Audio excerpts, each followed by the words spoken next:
West Coast Cookbook and Speakeasy with Chef Justice Putnam. Netrootsradio.com.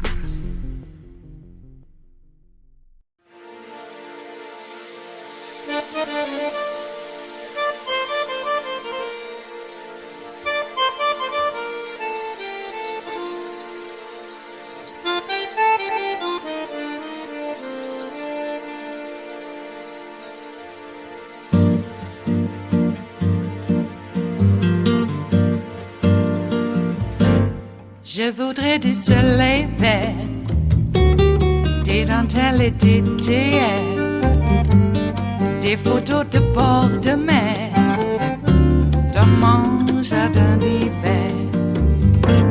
Je voudrais de la lumière, comme en Nouvelle-Angleterre. Je veux changer d'atmosphère, dans mon jardin d'hiver. Ma fleur sous la pluie de novembre, tes mains qui courent, je n'en peux plus de t'attendre. Les années passent, il est loin, là je tombe. Nul ne peut nous entendre. Je voudrais du Fred Astaire, revoir un latte. All right, Glenn, we've got a big one today. For those who don't know, Democratic Senators Whitehouse and Wyden have issued a request to Attorney General Merrick Garland to appoint a special counsel to investigate Supreme Court Justice Clarence Thomas. So that's big news. I'm going to walk you through a thought that I had, though.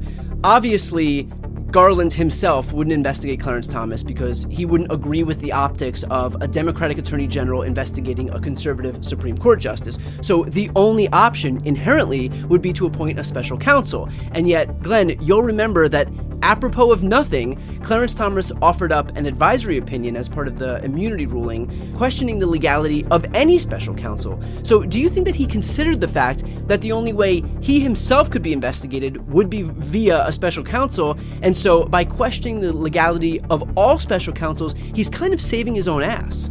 Brian, you're one step ahead of me. Shocking that perhaps Justice Clarence Thomas, in writing that letter, basically, that separate concurrence in the recent Supreme Court opinion to Judge Cannon down in Florida saying, hey, I don't think special counsel are lawful, and maybe you should just reject Jack Smith's appointment and dismiss the case against Donald Trump. Isn't it shocking that Clarence Thomas might be acting out of self-interest, trying to save his own judicial ass? That's a legal term.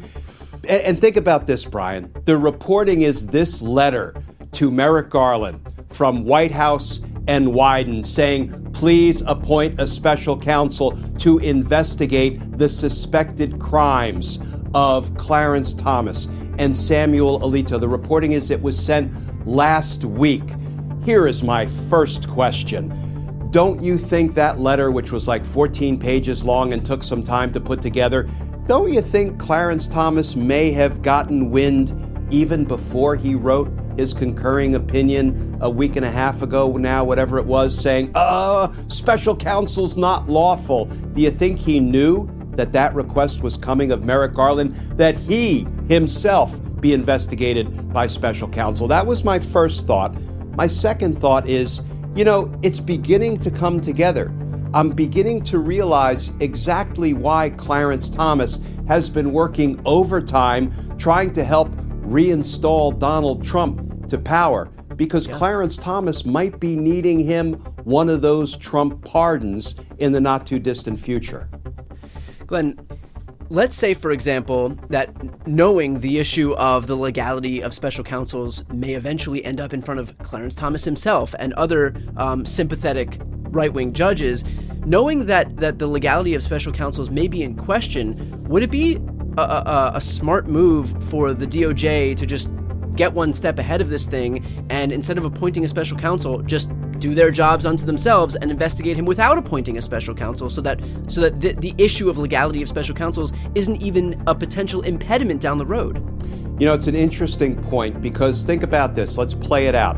If Merrick Garland appointed a special counsel to investigate Clarence Thomas and Samuel Alito, we'll talk about the substance of why that is necessary, in my opinion, because of Thomas's and Alito's transgressions that certainly need to be criminally investigated. But if he did that, Clarence Thomas is already on record in a written concurring opinion saying, I don't think special counsel are lawful. Therefore, if the legality, if the lawful appointment of special counsel is an issue that lands before the Supreme Court, and special counsel is in the process of investigating Clarence Thomas, you know what that means?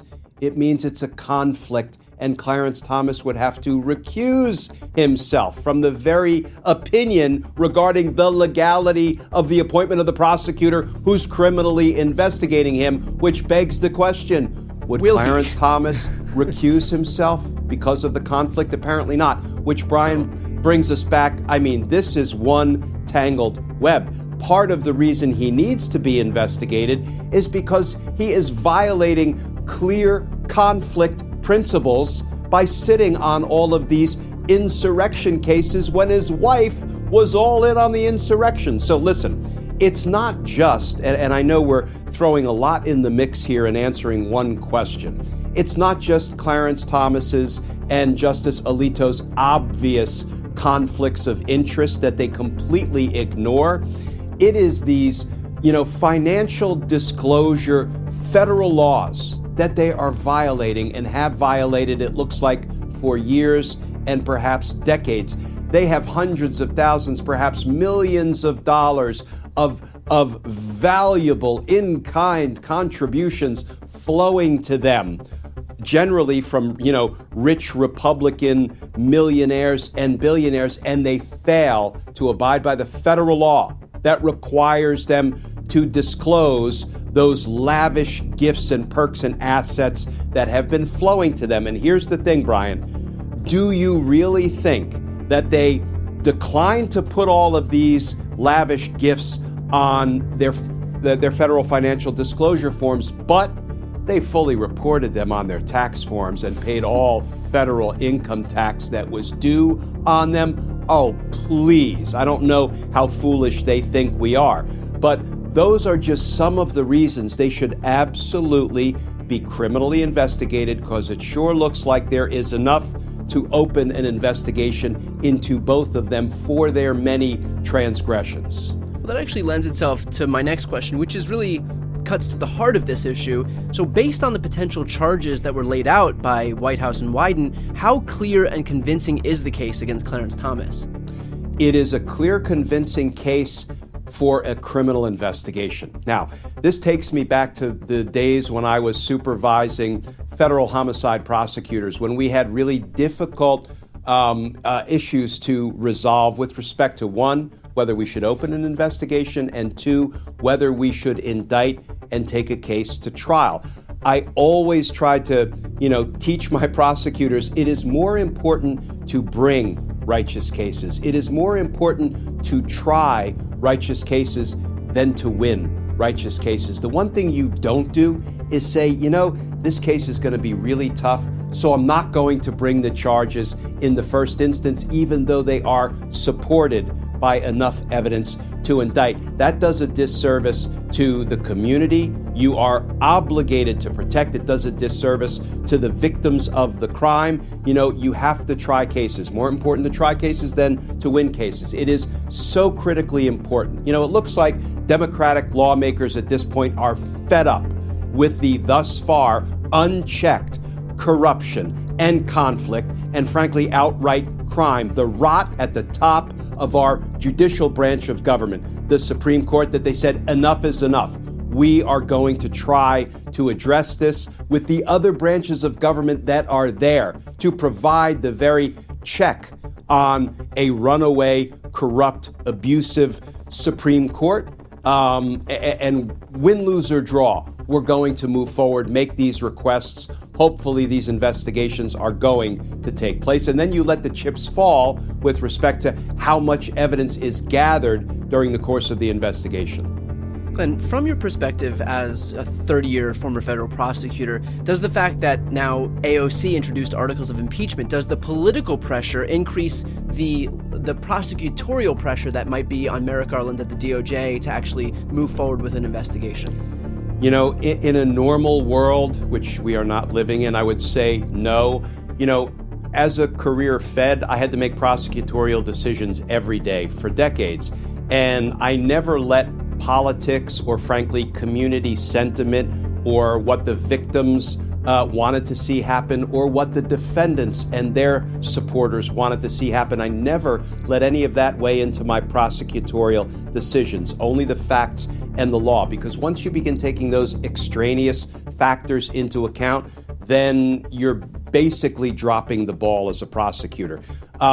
Now, will the political pressure impact, the nature of the criminal investigation or the likelihood of a special counsel being appointed? I would ordinarily say no, but Brian, when you ask that question, my mind immediately went to the January 6th House Select Committee investigation and public hearings, which by all accounts absolutely pressured the Department of Justice to get off the dime and to start digging in to criminal investigations, not just of the boots of the insurrection, Donald Trump's foot soldiers who he told to attack the Capitol and stop the certification, but the hierarchy, the command structure of the insurrection. So again, we're living in the legal and often political upside down. So it's hard to say that if the political pressure ratchets up, like with these articles of impeachment that AOC just introduced for Thomas and Alito, that is not going to affect the DOJ's calculus at all. It looks like it has the potential to. Well, look, honestly, I hope it does, because without these congressional investigations, which, to your point, should be separate and apart from any prosecutorial investigations at the hands of the feds, the fact that we need these congressional investigations to give a kick in the ass to the DOJ that otherwise wouldn't do anything. I mean, it took how long for the DOJ to actually start moving toward any serious prosecution of the people at the top when it came to January 6th? We went through the entirety of the January 6th Select Committee hearings. Without those, God knows whether we would have seen any actual prosecutions. And now it looks like the same thing is happening, where we have such blatant, obvious criminality at the hands of Clarence Thomas. And, the comments that we had from Dick Durbin prior to this were, well, it doesn't look like we have any numbers for impeachment, so there's really nothing we can do. That can't be the mentality. And so good on AOC for introducing these articles of impeachment. Hopefully that does ramp up pressure for, the people who actually have some power to go ahead and wield it. Yeah, and it kind of goes back to what we were discussing a few minutes ago. It's more important to try cases than to win cases. Listen, 100%. both impeachment proceedings against Donald Trump ultimately failed to win a Senate conviction. So what? Therefore, they should not have voted out those articles of impeachment in the House of Representatives for the egregious crimes and abuses by Donald Trump. Of course, they should have impeached him. It was the right thing to do, even if Mitch McConnell squirreled the Senate trial and did not really allow a trial to be held. It was still the right thing to do. It is in the history books, and it is warranted that Donald Trump is a twice impeached, failed President of the United States, notwithstanding the fact that he was not convicted in the Senate trials. Right, and the same exact mentality should apply when it comes to Clarence Thomas, because his criminality is obvious, different than Donald Trump's for sure, but just as obvious in its own right. So again, good on these Democrats here, whether it's White House, Wyden, or AOC, for actually moving forward and wielding what power we do have, whether it's from the minority in the House or the majority in the Senate. It is Thursday, the 11th of July of 2024, and you are in West Coast Cookbook and Speakeasy. I am your chef de cuisine, Justice Putnam. Gunner, the English Bulldog, is our snoozing sous chef. Precious, our little Yorkie, is convalescing, as you know, and that means that we will be seating you directly for our especially special daily special, Metro Shrimp and Grits Thursdays, a little bit of jambalaya, a little bit of spice in your life. Just a little bit of spice. Okay, well, I'm not so jocular, actually. Have some grave news coming down the pike, and I have to figure out logistics on travel. My 96-year-old father has taken a turn for the worse. My sister is flying down tomorrow I guess she'll go to John Wayne, get a car, then drive up to Victorville, Apple Valley area. So, my sister says that once they put him on morphine, it's not gonna, it'll go quick. So apparently he's at that point.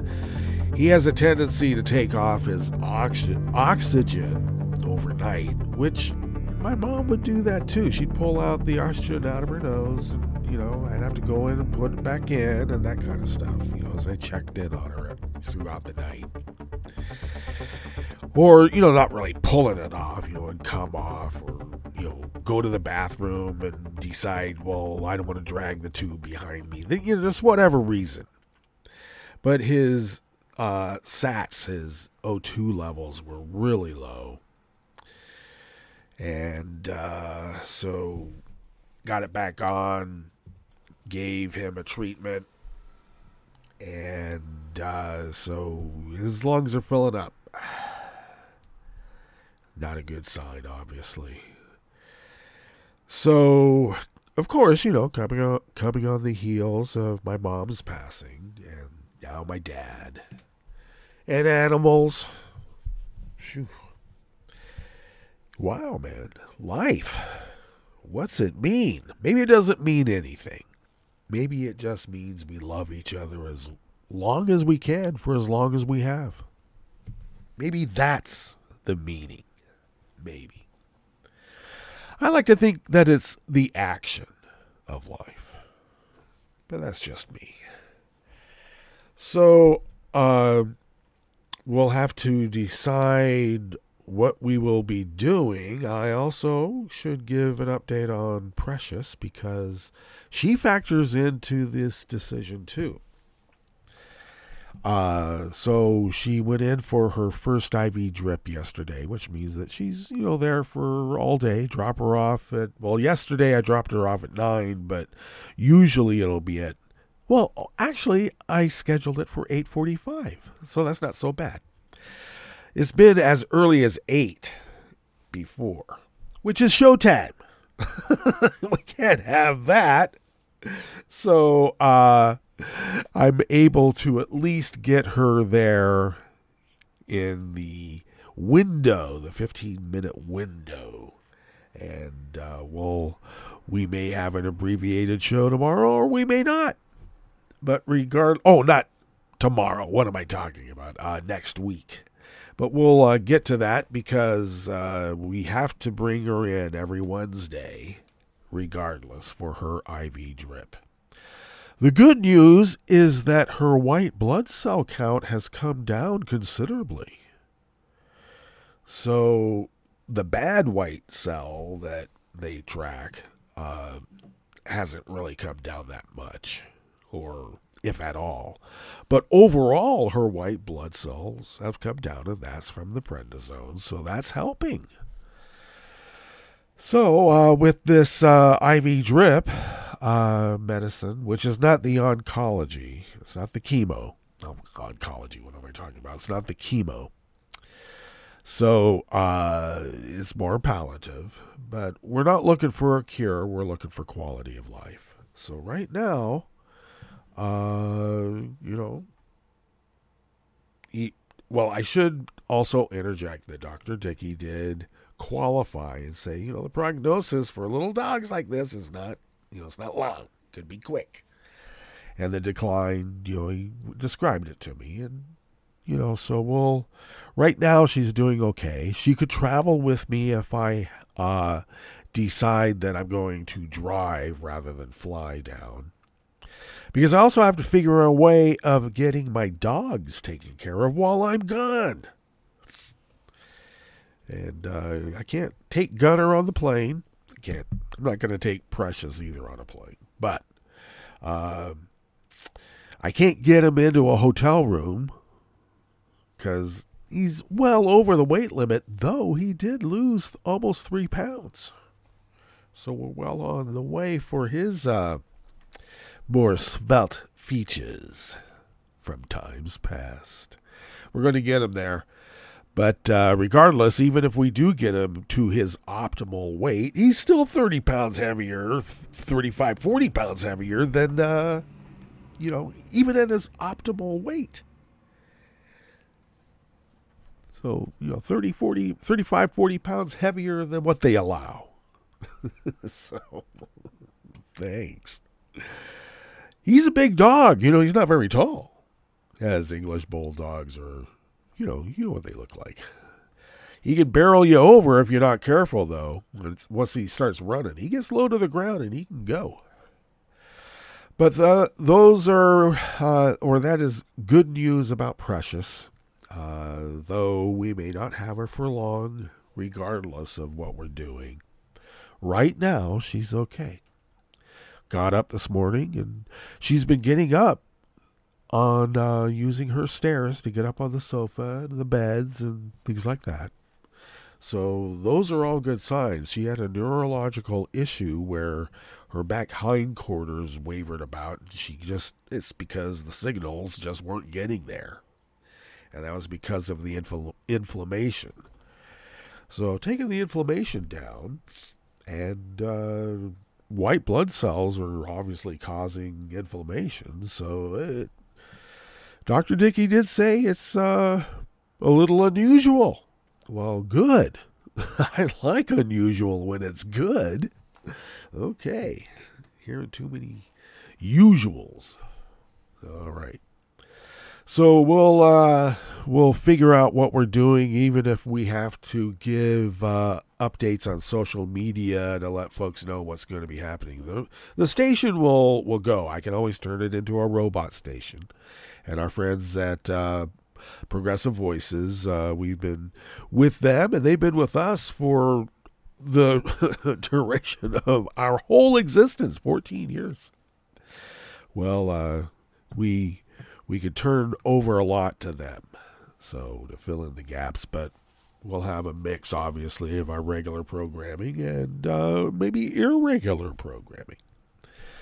Just give it a heads up. Okay, so I ought to give you a rundown on what we have in store for you. Oh, I should mention real quick, okay?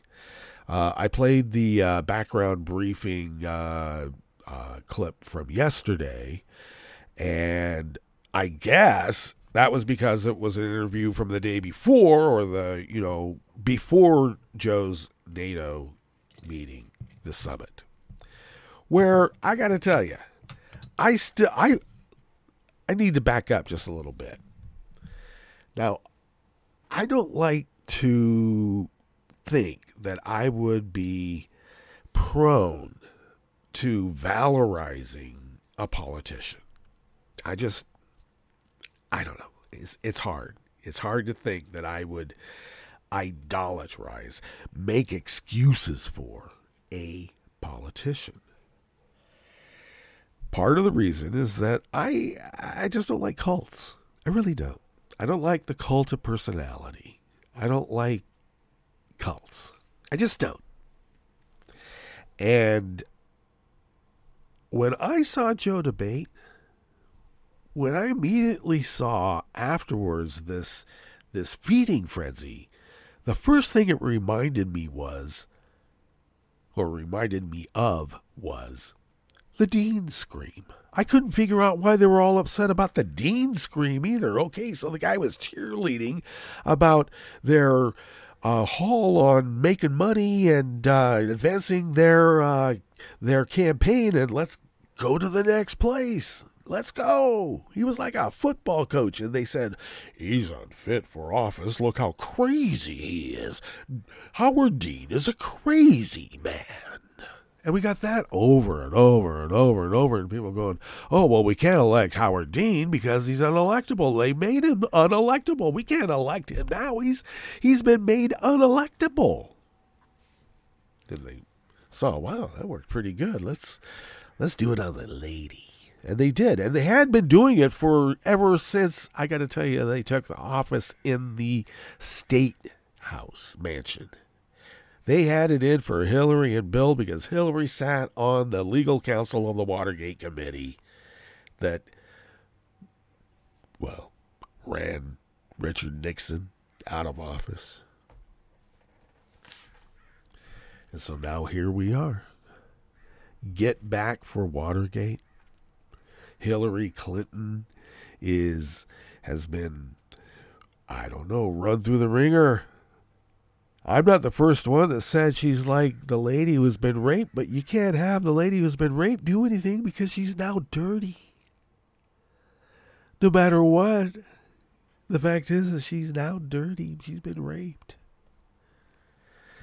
We can't put her in office.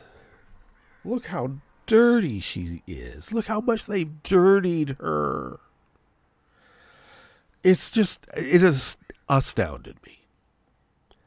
And apparently people on our side just love to fall for that. Well, we don't like the Clintons because the Clinton Global Initiative is, I don't know what, taking money from Jill Stein so she can give it to Vlad. I have no idea what is going on with Marianne Williamson woo-woo, Moscow Jill, etc. Actually, I have a great idea about it, but, you know. Would that be a spy novel? I have no idea. With those kinds of characters, it would be, I don't know. Jeez. Yep. Okay. Well, whatever movie it might be, it's not one that I would necessarily want to make, be a part of, or even live in real life, so let's not. So I want to take some issue with the guy who never got to interview Joe. And why? He has an obsession. He and his crew have an obsession with their message. Well, no shit, Sherlock. You got the New York Times, you got the Washington Post, you got the National Enquirer, you got the whole Nazi billionaire class, pretty much controlling a message, don't you think? Jesus Christ. Now, let's make clear about Clooney, okay? I mentioned this before, and I'm going to repeat it. Amal was the one who drafted the petition or the motion to haul Bibi and the Hamas leaders before the World Court and try their asses for war crimes. And Joe said, we have treaty obligations with this country. I don't really like Bibi, but, you can't just haul a sovereign in front of the World Court. And George Clooney lobbied Joe so that hopefully he would see the error of his ways, Joe seeing the error of his own ways, and apologize to Amal. Or, extend some sort of fig leaf or whatever. And went so far as to hold a fundraiser to try to lobby that way. Well, I'm sorry, any good politician would follow the Jesse Unruh law. Oh, you don't know Jesse Unruh, Speaker of the Assembly of California back in the day when Jerry Brown's dad was governor. A very pragmatic individual. Some might say one who skirted the lines a little bit. But he advanced very many liberal causes, the Jesse Unruh Civil Rights Act, let alone all sorts of infrastructure issues that made California what it is in terms of its infrastructure, that we all enjoy today, even when we're just passing through. So Jesse Unruh always said that if, what kind of politician are you? And I'm sorry for being crass. I'm going to clean it up a little bit. A politician worth his salt has to be able to sit down at the table with those moneyed elites, drink their wine, eat their food, then drink their whiskey or whatever it was. And also because Jesse Unruh was a crass individual, this was the 60s and everybody was a playboy. Said screw their women, it said, yeah. And after you've done all of that, taken their money, you vote for the people in the way it should be, whether it's for their issue or cause or not. So that's one thing that you can say about Jesse Unruh. He would take money from Standard Oil, but he certainly didn't legislate like Standard Oil was telling him what to do and gave him a blueprint on how to do it. Like the Republicans got with ALEC. Their Nazi billionaires had to make a goddamn checklist, a template, and all they had to do was fill in the box. And then they had a campaign, a bill, a law drafted for them, tailored to how they checked off the box. So don't tell me that Joe Biden and his team are obsessed with their message. Jesus. Journalistic integrity, my ass. Now, I assure you, I'm not sitting at the end of a bar. I'm sitting right in the middle of this studio desk. So you can take that metaphor for what it is and totally disregard it, because I actually do need to tell you what we have in store for you in the rest of at least this Bistro Cafe part, because we do have the chef's table too, so hang on. All right. Well, yeah. Thomas was caught trying to protect himself from investigation, and that had a lot to do with his giving immunity to Trump. He wasn't necessarily giving immunity to Trump. He'd like to have some of that himself, and I guess they're going to get it, but we'll see, won't we? We'll see. On the rest of the menu, the Massachusetts House unanimously approved legislation that bans companies from selling cell phone location data of reproductive and gender-affirming care clinics. Who are they going to sell it to? Yeah, Nazi brown shirts, that's who. Let's see. A pair of government regulators slapped Citigroup with a $135.6 million fine for making insufficient progress resolving long-standing internal control and risk issues. Less than 140 mil. Will Citigroup even care? I hope so. And a woman who pleaded guilty to killing entertainment consultant and social justice advocate Michael Latt was sentenced to 35 years to life in prison. That killing shook up Southern California. And maybe there's some resolution. We'll see about that as well. After the break, we then move to that chef's table I told you about, where Germany's foreign minister says she doesn't plan to run for chancellor in the next election.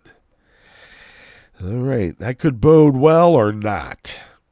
And Russia declared the Moscow Times, an online newspaper popular among Russia's expatriate community, as an undesirable organization, which I should note here, that is the most severe designation a group or individual can have ascribed to them by the mob state of Vlad.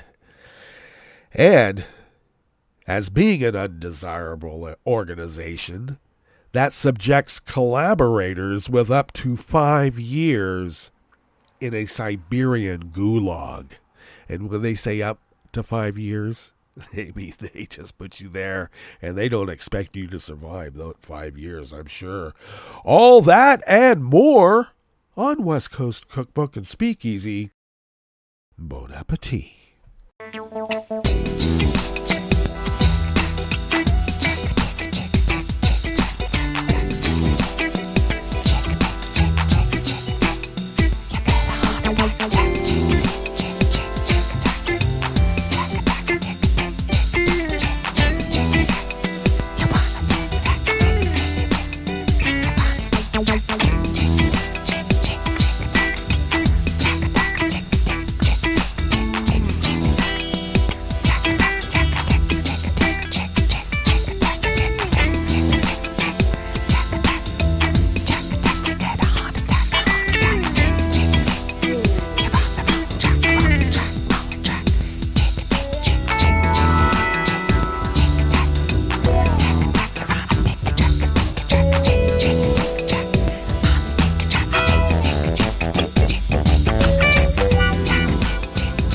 If you follow me on social media at Justice Putnam, you'll have quick access to the show notes and links diaries that I post on Daily Co's 10 minutes before showtime, so that you have total access to the full total articles written by the actual reporters.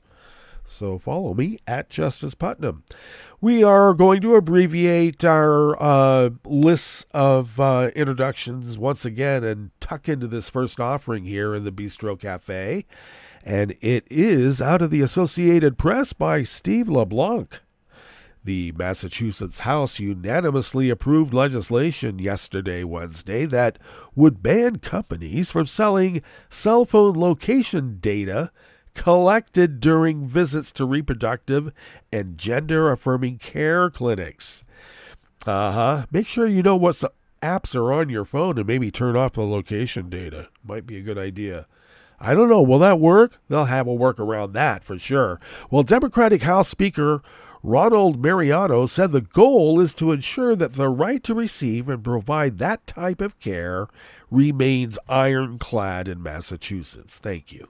Supporters of the legislation say the location data in question could be used to target and harass patients and providers. Do you think? Some state governments and federal regulators were already moving to keep individuals' reproductive health information private when a U.S. Senator's report in February described how cell phone location data was used to send millions of anti-abortion ads to people who visited Planned Parenthood clinics. While Massachusetts has a proud history of protecting and expanding access to reproductive health care, evolving efforts from extremist Republicans across the country, made possible by the Supreme Court's conservative supermajority, continue to threaten the safety of women who come to the Commonwealth from other states to seek care, said House Speaker Ronald Mariano. I guess no sanctuary cities for the little ladies.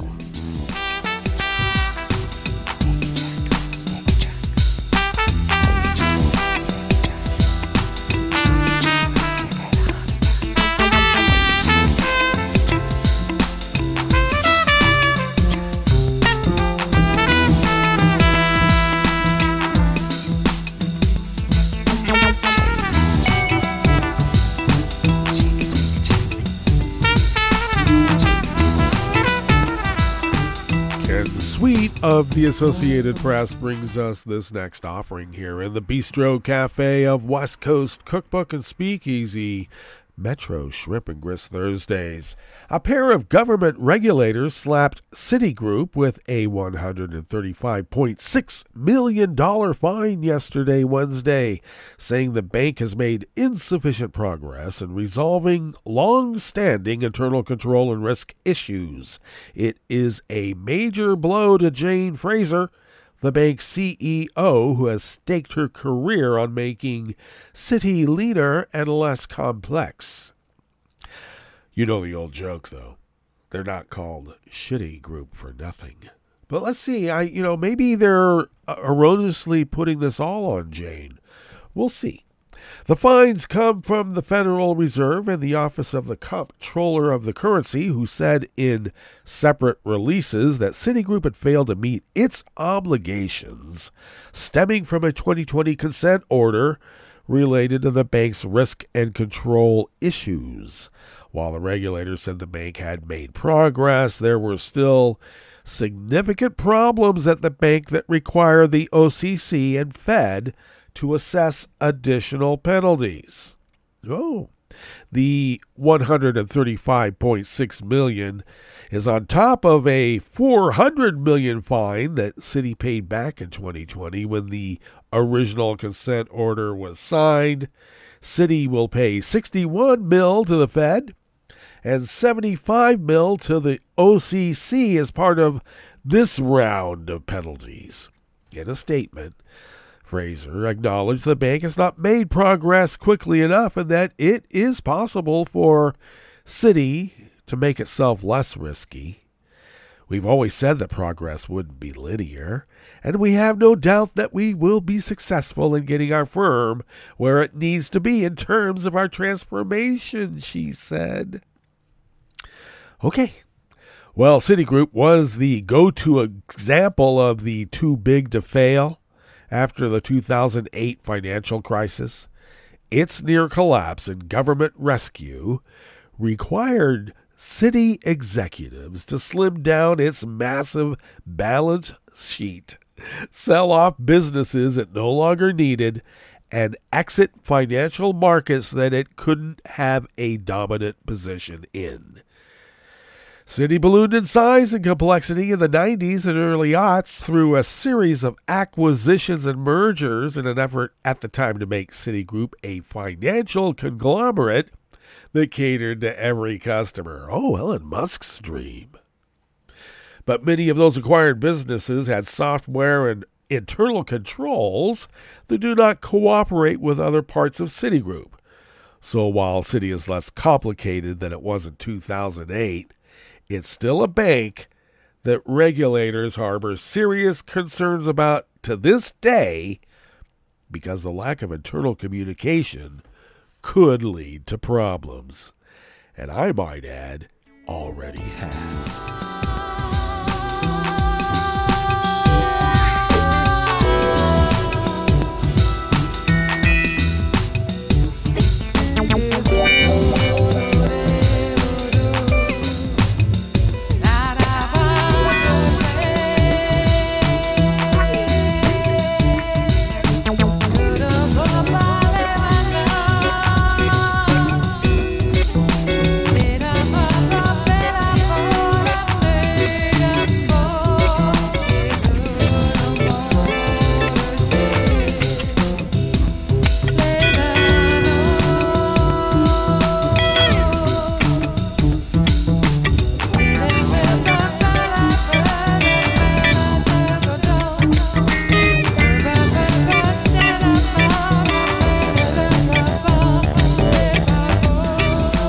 Andrew Dalton and Stephanie Dazio of the Associated Press brings us this final offering here in the Bistro Cafe, part of West Coast Cookbook and Speakeasy. A woman who pleaded guilty to killing entertainment consultant and social justice advocate Michael Latt was sentenced to 35 years to life in prison on Wednesday yesterday. Jamila Elena Michael had been stalking and threatening film director A.V. Rockwell and targeted Latt because he was Rockwell's friend, prosecutors and police said. Michael, or Michelle, we'll see, pleaded guilty last month to charges of first-degree murder and first-degree burglary in connection with the November attack. Latt was a consultant whose company focused on social impact in film and entertainment. He worked with Selma director Ava DuVernay and Black Panther director Ryan Coogler, among many others, and his death was mourned throughout Hollywood indeed. All right, that brings us to our break, and when we get back from that very short break, we will go through weather from around the world, and we will finish up on the Well, the stories that we've curated for you today. You are listening to West Coast Cookbook and Speakeasy, and we will be right back. You are listening to netrootsradio.com. Please hang up and try again.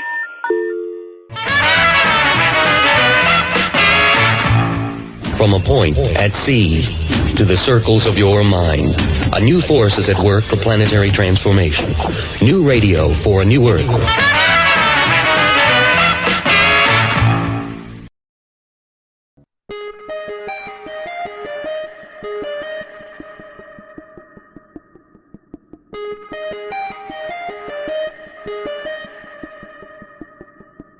Hi, it's Tom. Could we humbly suggest your donation to netrootsradio.com? All we've got to run this 24-hour powerhouse of progressive resistance radio is what comes out of our own wallets. And you are our biggest donor. And it doesn't take much, $3, $5. Just go to the bottom of our netrootsradio.com page and hit our secure donate button. Heck, you can even make a recurring contribution, and you'll get a wondiferous pair of Netroots radio stickers for application to your backpack, your bumper sticker, or your banjo. Well, it's up to you which backpack you want to put it on. So donate what you'd like at the bottom of our netrootsradio.com's homepage, because you are our biggest donor. netrootsradio.com. Together, we are Resistance Radio.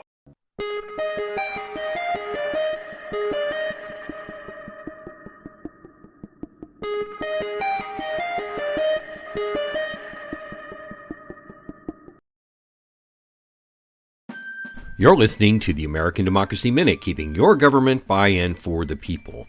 We continue our Why People Don't Vote Week with why eligible citizens don't register to vote. Polls show that it's a combination of apathy, available time, lack of information, and other social and systemic barriers. In a 2020 poll of non-voters by NPR, 29% of non-voters surveyed said they didn't vote because they weren't registered. This and other polls show that non-voters consume less news media and are less engaged in the community than voters, so they may not see the announcements on how, when, and where to register and vote. A larger Knight Foundation study entitled The 100 Million Project, after the 100 million Americans who don't vote in national elections, found that 5% of non-voters cite not being registered, and 7% say they don't have time to vote. These reasons rank below don't like the candidates and voting doesn't matter in most studies, but if you're not registered, not liking the candidates is a moot point. Apathy is the biggest reason that people aren't registered. I'm not interested, don't care is the top reason, but I don't know how, it's too complicated, I keep forgetting, and I'm too busy are all cited factors. What can be done to reach and convince non-voters to register? We have some proposed solutions in our next report. We have links to studies and groups taking action at AmericanDemocracyMinute.org. For the American Democracy Minute, I'm Brian Beal. I'm Rick Smith, and this is Labor History in 2.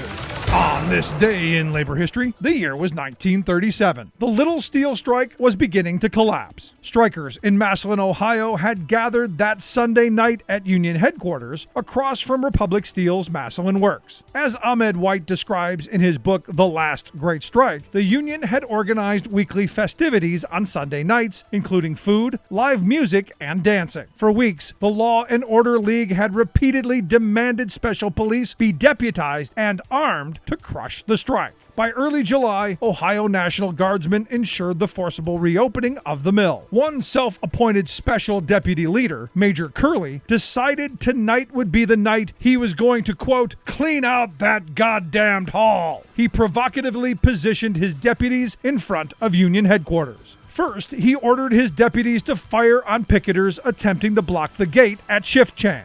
When strikers hurled bottles and rocks in response, the deputies unleashed massive rounds of gunfire and tear gas for more than half an hour. Guardsmen, railroad, and company police joined in the anti-SWAC siege. 2 strikers were dead. Nick Valdos was shot in the hip as he attempted to aid wounded strikers. Fulgencio Calzera was shot in the back of the head in front of Union headquarters. Another 7 strikers were shot and seriously wounded. At least 4 more were hospitalized with injuries. Police forces ransacked the hall, seizing union records and membership lists. They continued their rampage through the neighborhood, ransacking homes and arresting anyone suspected of having ties to the union. As many as 165 were arrested and held for several days. As White notes, the NLRB and the La Follette Commission both concluded that blame for the evening's violence lay with Republic. Labor History in 2 brought to you by the Illinois Labor History Society and The Rick Smith Show.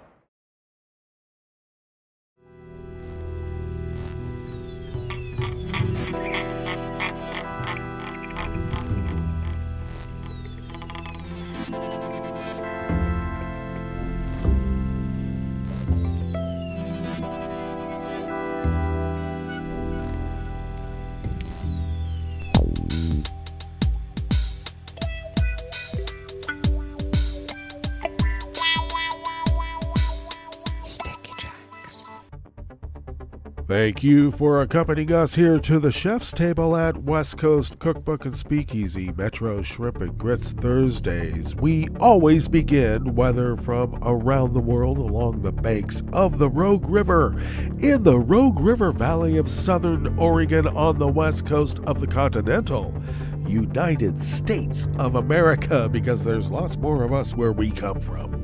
Indeed. Well, we are still under an active heat advisory, and though we're expected to be much cooler than what we have been, we went over 110 yesterday. We're expecting highs of only 96, so we'll see about that. Though we did have a much cooler night last night. It is currently 62 degrees, and it got down just below 60 overnight, and we want the cooler nights.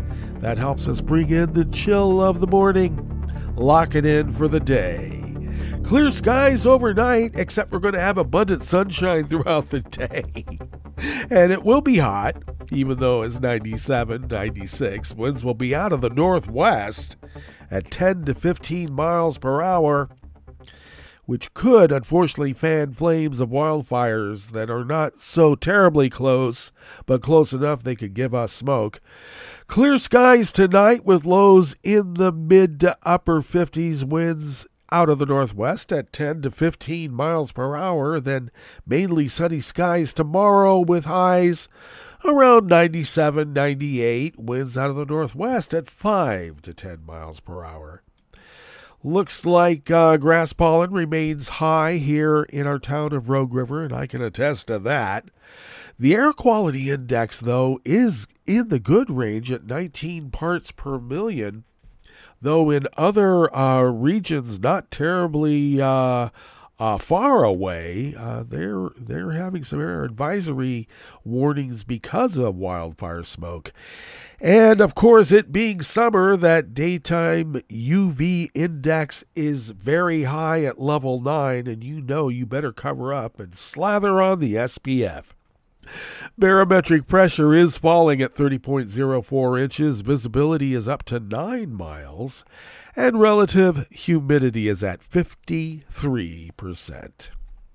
Weather from around the world is brought to you by a crowd of crowdsourced weather stations that a crowd crowdsources from around the world, and that really does make up the Weather Underground, because it is the Weather Underground. London is 73 degrees and mostly cloudy. Paris is 78 and sunny with a thunderstorm advisory. Rome is 99 degrees and sunny with a heat advisory that will impact critical electrical infrastructure. I've been there, and trust me, they will have, that's very hot for Rome. Kabul is 78 and clear. Hong Kong is 80 degrees and cloudy. Tokyo is 80 degrees and cloudy, also with a thunderstorm advisory. Auckland, New Zealand is 45 degrees and fair. San Francisco, California is 61 degrees and partly cloudy. Chicago, Illinois is 71 degrees and just merely cloudy. But New York, New York is 82 degrees Fahrenheit and sunny. And that is weather from around the world, brought to you by a crowd of crowdsourced weather stations that a crowd crowdsources from around the world.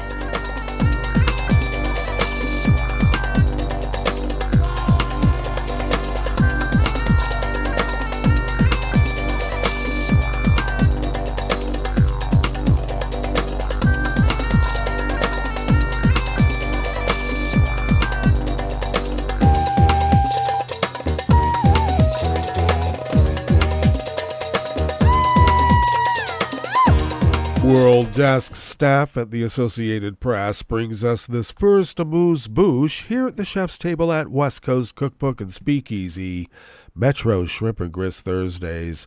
German Foreign Minister Annalena Baerbock said in remarks aired on Wednesday yesterday that she does not plan another run to try and get the post of Germany's leader in the next national election. She said she wants to concentrate on diplomacy in a time of multiple crises. Baerbock made her environmentalist Green Party's first ever run for Germany's top job in the 2021 national election. The party finished third behind current Chancellor Olaf Scholz's center-left Social Democrats and the center-right Union bloc, and Baerbock became foreign minister in Scholz's coalition government. The next national election is expected in the fall of 2025.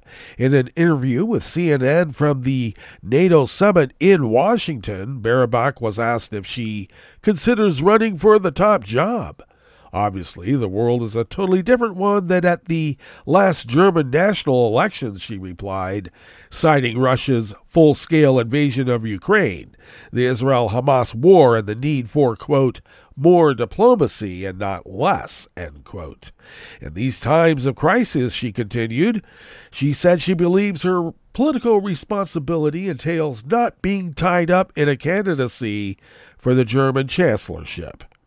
She said she would continue to use all my energy as foreign minister to build trust and cooperation because so many partners around the world and in Europe count on that. There has long been speculation about whether Baerbock would seek to run for chancellor again in the next election. Vice Chancellor Robert Habeck, who co-led the Greens with Baerbock when they were in opposition, and stepped aside for her to run in 2021, also is widely believed to be keen to run.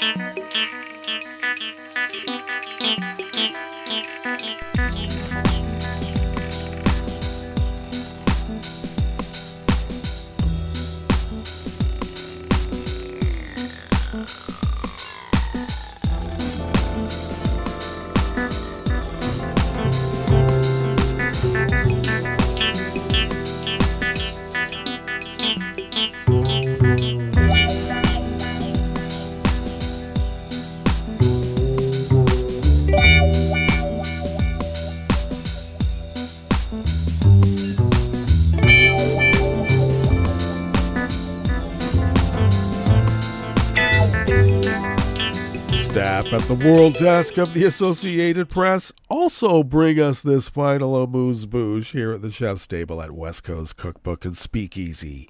The Russian Prosecutor's General Office yesterday, Wednesday, declared the Moscow Times, an online newspaper popular among Russia's expatriate community, as an undesirable organization.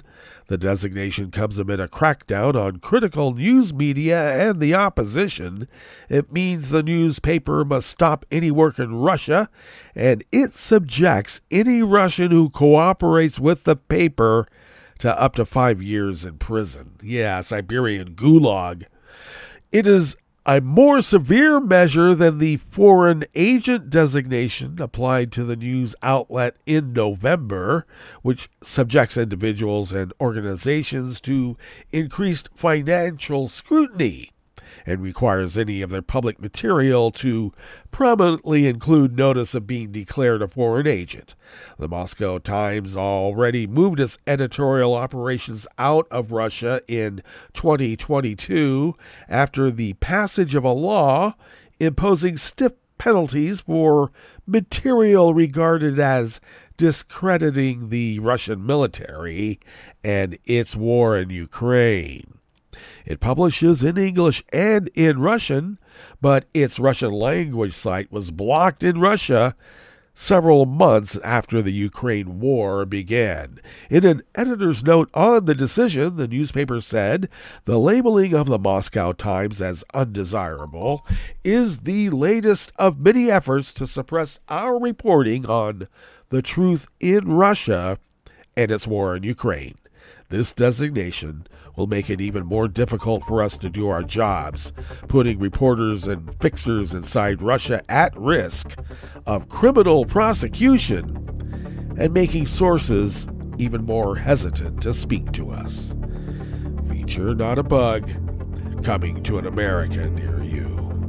Well, that brings us to the end of our broadcast period for the day, but you do know Netroots Radio broadcasts on, and we will meet up here tomorrow for Blue Moon Spirits Fridays. So do stay tuned to Netroots Radio all day and all night for all the breaking news as it breaks, and we will meet up here tomorrow, right here in West Coast Cookbook and Speakeasy. Bon appetit.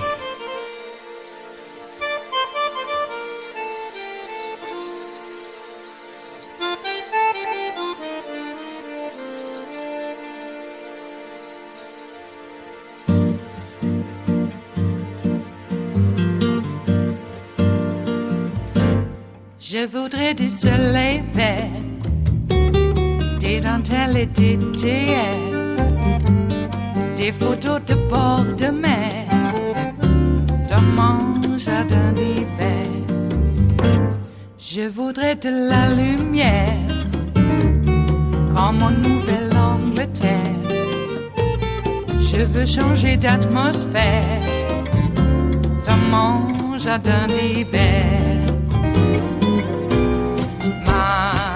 À fleurs sous la pluie de novembre, tes mains qui courent, je n'en peux plus de t'attendre. Les années passent, qu'il est loin, là je tombe. Nul ne peut nous entendre. Je voudrais du Fred Astaire, revoir un latte Goël. Je voudrais toujours te plaire dans mon jardin d'hiver. Je veux déjeuner par terre, comme au long de golfe clair. T'embrasser les yeux ouverts dans mon jardin d'hiver.